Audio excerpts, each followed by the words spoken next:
Sabe, existe uma lei quase universal que governa o sucesso, tanto nos negócios quanto na vida pessoal.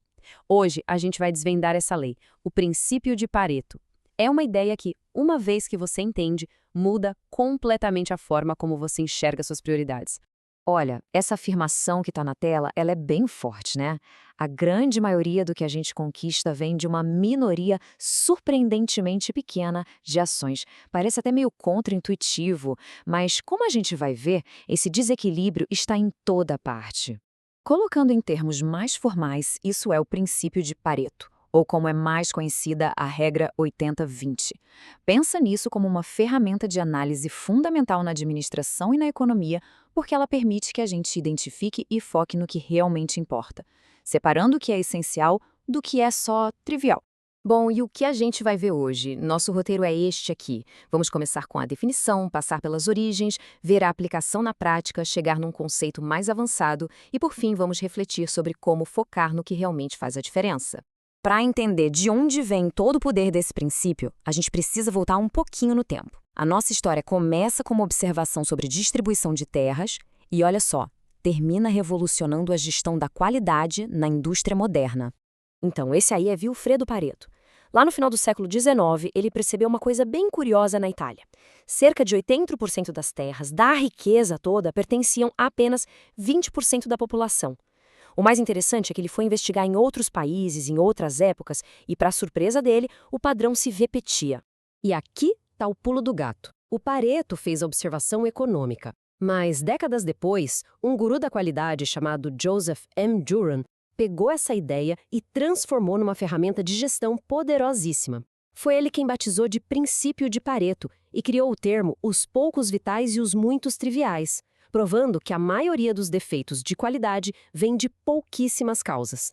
Certo, vamos deixar a história de lado um pouco e ver como esse princípio não é só uma teoria antiga, empoeirada. Ele está vivo, funcionando hoje, em praticamente todas as áreas que a gente possa imaginar. Nossa, os exemplos são inúmeros.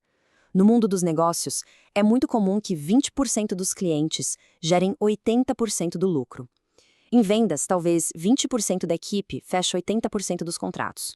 Na área de tecnologia, 20% dos bugs causam 80% das falhas do sistema. É impressionante. Quando a gente começa a procurar por esse padrão, ele aparece em todo lugar.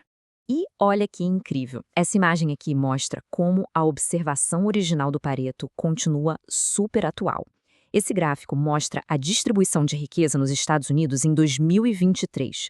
Os 10% mais ricos tinham quase 67% da riqueza. Ok, não é exatamente 80-20, mas o princípio do desequilíbrio radical, a ideia fundamental, tá toda aí. Beleza, agora que a teoria tá clara, vamos para a parte que interessa, a prática. Como é que a gente usa isso para tomar decisões melhores? A gente vai construir um diagrama de Pareto, que é uma das 7 ferramentas clássicas da qualidade.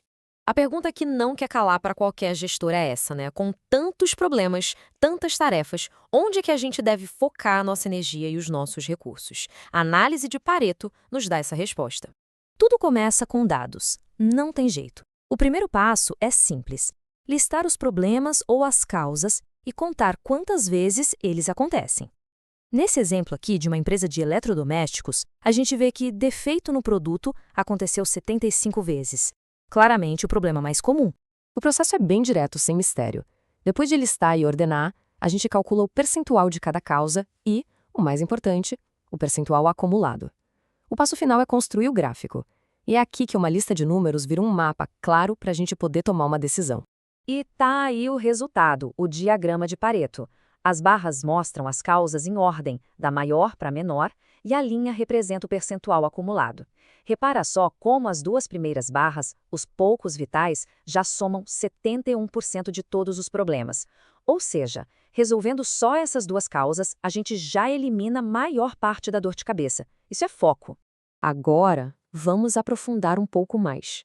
Se a regra 80-20 já parece poderosa, o que vem a seguir eleva o nível. O princípio é o que a gente chama de fractal, o que significa que ele se aplica a si mesmo de forma repetida.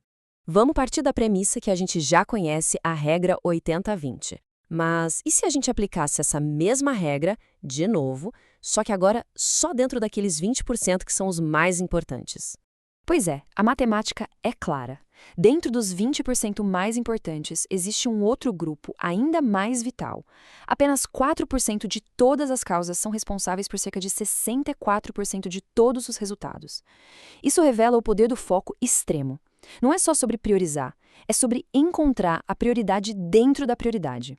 E essa ideia se conecta perfeitamente com o que o Warren Buffett diz. O sucesso exponencial não vem de fazer mais coisas, mas sim de dizer não para a grande maioria das oportunidades, para poder se concentrar obsessivamente naqueles 4% ou até menos que geram resultados totalmente desproporcionais. Bom, a gente chegou ao ponto crucial. Com a teoria, a prática e esse conceito avançado em mente, a pergunta que fica é: e agora? O que a gente faz com tudo isso? A lição aqui é muito clara. A maior parte do que a gente faz tem pouco impacto. A chave para ter resultados extraordinários não é trabalhar mais, e sim identificar e direcionar toda a nossa energia para os poucos esforços vitais que realmente geram valor. Então fica aqui a reflexão final. Quais são os 20% de ações que podem gerar 80% dos resultados desejados, seja no projeto, nos estudos, na carreira ou em qualquer objetivo que se tenha? Encontrar essa resposta e agir em cima dela, essa é a essência de dominar o princípio de Pareto.